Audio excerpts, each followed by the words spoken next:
كلمت امي بقى وقلت لها يا ماما انا نفسي اكل كرشه وكوارع ونفسي رايحه لها قوي. قالت لي بس كده يا بنتي دلوقتي حالا يبقى عندك احلى كوارع وكرشه. قلت لها تعملي ايه؟ في حد فاتح دلوقتي؟ قالت لي ده انا هجيب لك الجاموسه بحالها تاخدي منها اللي انت عايزاه. قلت لها بجد؟ قالت لي اه بجد.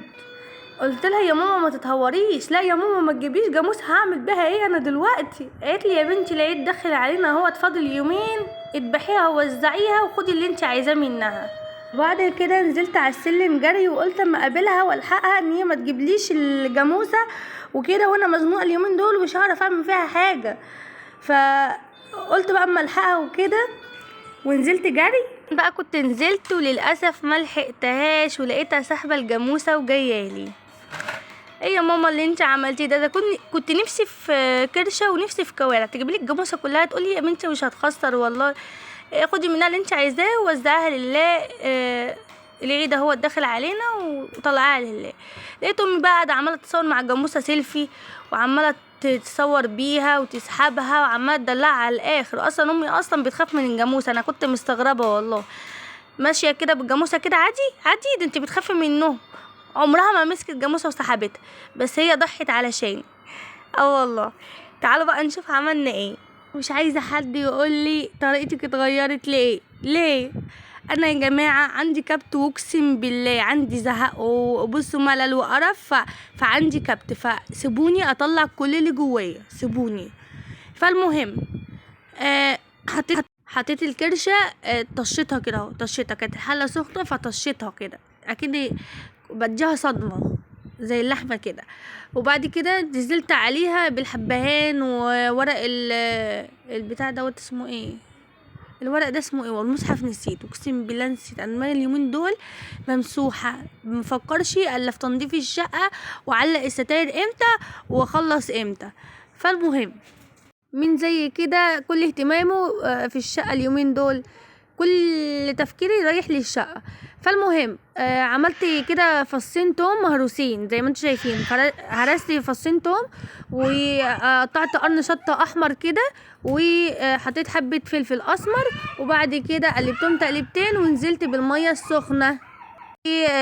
تنتني كل شويه ابص عليها الاقيها خلاص الميه نشفت، احط ميه سخنه تاني، دي نقطه مهمه جدا. وبعد بقى كده قلبت بقى فيها كده شويه حلوين عشان ما تلزقش مني، وهحط بقى الميه السخنه لما اتشوحت كده احط ميه سخنه عليها من الكاتل وكده.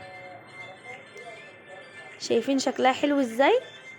وخلاص بقى كده كانت اتشوحت شويه وريحه الثوم طلعت كده. وهحط الميه السخنه بقى اللي انا غليتها، يعني اول باول كده بسخن ميه سخنه وبفضيها، كل لما بتنقص معايا افضيها لحد ما الاقي معايا الكرشه استوت خالص خالص وبقت حلوه كده.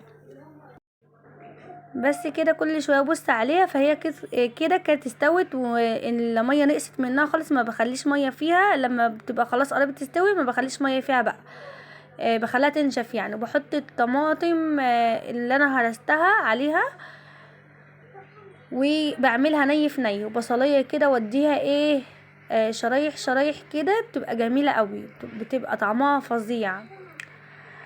بديها شرايح كده بسيطه، وبعد كده بحط السمنه وحبه زيت، حته سمنه وحبه زيت. بصوا بقى تاكلوا احلى كرشه يعني في حياتكم. وبعد كده بقى بعد ما بحط البصلايه وحته السمنه وحبه الزيت، بحط بقى حبه كمون وحبه فلفل، وبحط الملح بتاعي. بس كده بس كده، ولا اكتر ولا اقل.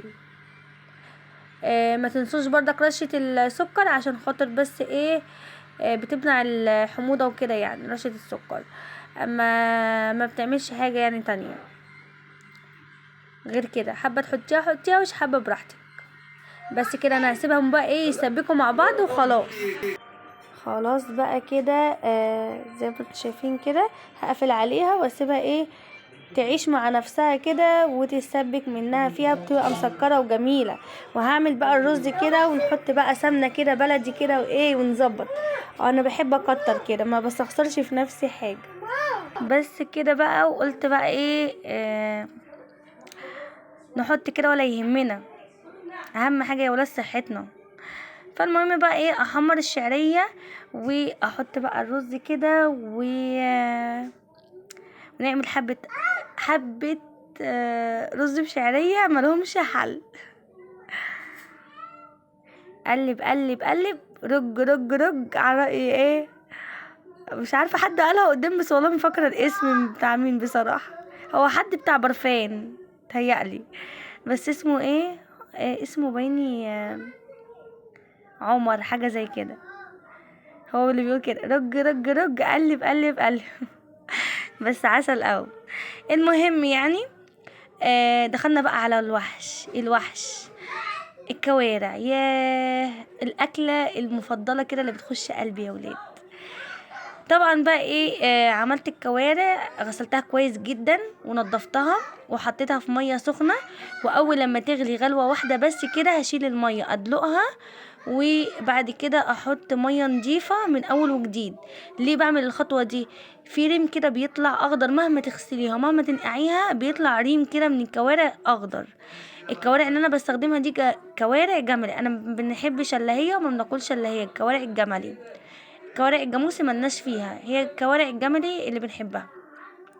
طبعا اول غلوة مش هتكون لسه نزلت الحاجات اللي جواها، دلقت المية وحطيت مية نضيفة، وبعد كده حطيت فيها الكوارع عشان الشوربة دي احنا بنشربها لازم أن تكون الشوربة رايقة كده معايا وحلوة. هحط بقى ايه، هحط حبهان، هحط ورق غار، افتكرت الاسم اهو. هحط حبة فلفل اسمر، مش بحط ملح خالص. تمام. بسيبها بقى مع نفسها كده تستوي، ولما المية بتنقص بردك بزودها لحد ما بلاقي الكوارع معايا ثابت من العظم. طبعا بقى بقفل عليها الحلة وبسيبها لحد ما تستوي براحتها. حطيت حبة الفلفل بتوعي وهسيبها كده تسيب كده من بعضها عشان خاطر اتأكد انها استوت. طبعا زي ما انتم شايفين كده، بصوا يعني حاجه كده عسل عسل عسل. يعني انا بسجل الفيديو ونفسي كده امد ايدي كده جوه الشاشه اخد حته احطها في بقي جميله. طبعا انا فصصتها زي ما انتم شايفين كده، حطيتها في الحله وهنزل عليها بالطماطم اللي انا هرستها. هعملها بردك زي الكرشه ني في ني. طبعا انا كنت عامله الكرشه فيهم والكوارع فيهم، ما عملتهمش الاتنين فيهم واحد. وحطيت بقى بصليه بردك كده خرطتها، واحط بقى فلفل اسمر، كمون، ملح، مرقة دجاج اللي حابب يعني. وايه تاني وايه تاني، وهسيبها بقى ايه، ومعلقة سمنة وحبة زيت، وهسيبهم يسبكوا مع بعض ني في ني كده. بس بتبقى مسكرة بشكل خرابي، جميلة جميلة، بتبقى خفيفة كده ومتحرقش المعدة. متنسوش حبة السكر بردك عشان الحموضة وكده. بصوا بتبقى خطيرة، بتبقى عسل كده مسكرة وجميلة. بصوا انتوا بتثقوا في الحاجة اللي انا بقولها لكم، وعارفين انا بقول لكم على كل حاجة انا بقولها بتبقى حلوة، وبتجربوها بتلاقوها حلوة. بس كده، وكل سنة وانتوا طيبين.